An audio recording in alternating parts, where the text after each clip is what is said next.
Well, at the moment, we are stuck in a rather serious and unfortunate chain of events, which essentially can be summed up, at least on the surface, as a tale of corn, chickens, and a horde of bloodthirsty zombie raccoons.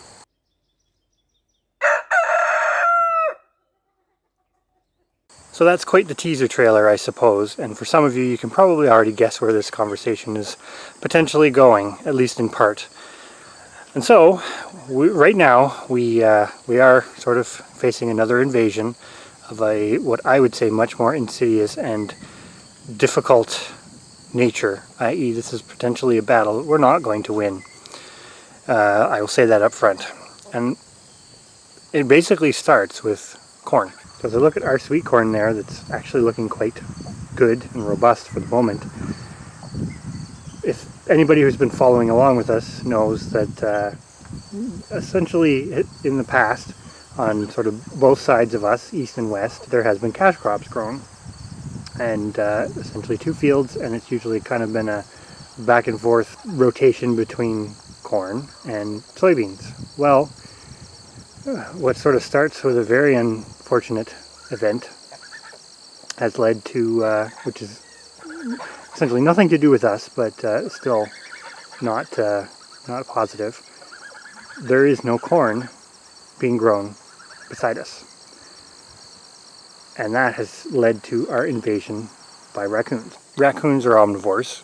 I'm sure everybody's kind of quite aware of that. And they require a vast amount of food, kind of late summer through to the beginning of winter, because they need to make fat reserves. Now, I guess where this story takes a really sour turn is raccoon populations in many areas of at least our province of Ontario are heavily subsidized. And while I won't make inferences to other things here, that kind of subsidization, i.e.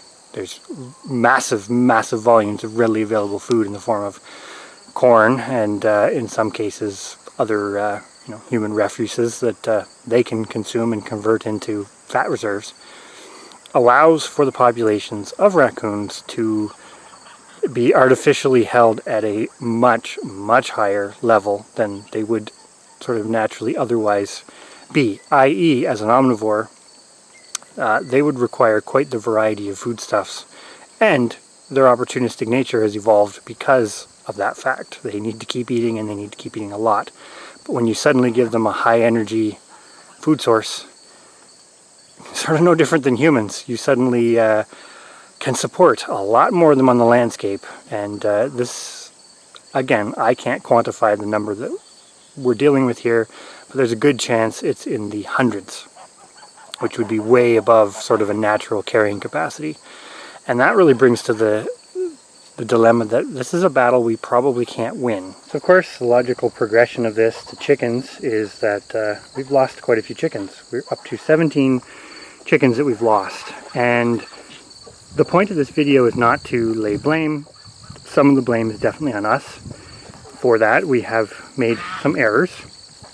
But regardless, this has put a pretty big dent in sort of our food supply, but also our genetic sort of viability here, because we've been trying to ride closer and closer to a minimal number to balance other things such as economics and space that have been going on. So yeah, the interesting part of this is, as often is the case with raccoons, it started very slowly, and we have sort of dealt with 8 raccoons already. But last night again we had some fairly major losses and some fairly major damage. And what's worse about this is on the chicken front alone, it's been pretty significant. But the losses have actually progressed to raccoons catching them in the daytime. So the hunger factor here is fairly astronomical. And they've also progressed to not only targeting chickens, but they've been targeting our gardens and our fruit production as well. So to put it in context, our raspberry patch, which is sort of at the end of our driveway, has actually been fairly damaged by the raccoons, to the point they don't just eat the fruit, they actually damage the plants. I can also take you over and show you here. They're essentially just trampling our gardens, not even consuming it, just destroying it. So as you can see from our Scotia tomatoes, what's going on here, this looks like a person has run through the garden, but it's not. This is all raccoons. Now, a lot of this is flattening down the weeds in this section, but if I come over here, they haven't completely damaged it, but they're running through everything. Yeah, this is a whole nother sort of threat, for lack of a better way to put it, that it's going to be very, very, very difficult to control, because unfortunately, when they get this hungry, they just destroy, and everything becomes fair game. So this is sounding really bleak, but I think even though this is sort of a cause and effect that goes back to some human influences, there's a lot more going on here, because the first solution with any kind of wildlife is to remove the temptation, which is fine if you don't grow your own food, because as soon as you grow your own food, you have an unlimited amount of temptation. So it's not really a complete option, although there are some options to minimize the temptation, I suppose. But because they're able to turn from a diet of chicken to a diet of whatever vegetable they want in the garden, and ultimately going back to the corn, we're not anticipating that we're going to get much of a corn harvest this year, even though the corn is doing amazing. That's a really hard battle to fight when you're talking those kind of numbers on that scale. So even though this video is really centering around the poultry and the raccoon dilemmas and the corn, I think there's some underlying things here too, because obviously permaculture and permaculture principles are a pretty big push. I mean, if you can achieve it and you can modify your environment to include a whole host of species which essentially benefit us, that's fantastic, because you can shorten transportation chains and distribution issues, and you can basically do exactly what it's promoted as all across YouTube and elsewhere, that you can produce all your own food.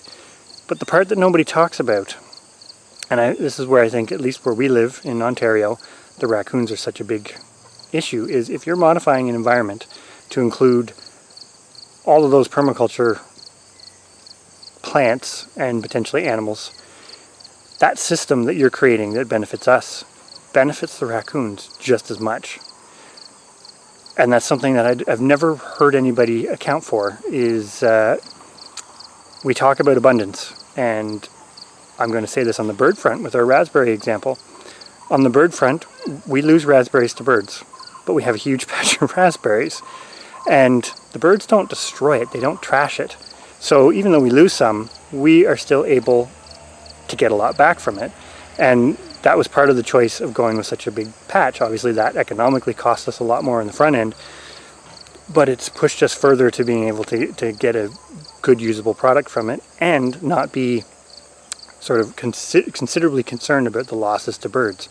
But when we put the raccoons into the equation, the fact that they are just breaking the plants off, destroying it, so they're not only eating this year's harvest, but they're also damaging next year's harvest by knocking down canes and breaking them off and that sort of thing. That's a whole nother dimension, because as you start to modify your landscape, and as climates and everything change, whether you believe in that or not, wildlife patterns are also changing. And these kind of conflicts are going to become, with wildlife, let alone humans, are going to become more and more frequent in the near future, likely. So even 5 years ago, the default would have been to, I'm going to say it this way, throw more money at the problem to come up with a solution. We do have our chickens in runs. Unfortunately, with sort of recent events of sort of feed availability and feed prices, on the larger size chickens, it's getting to the point that it's not really economical to confine them and purchase feed to feed them.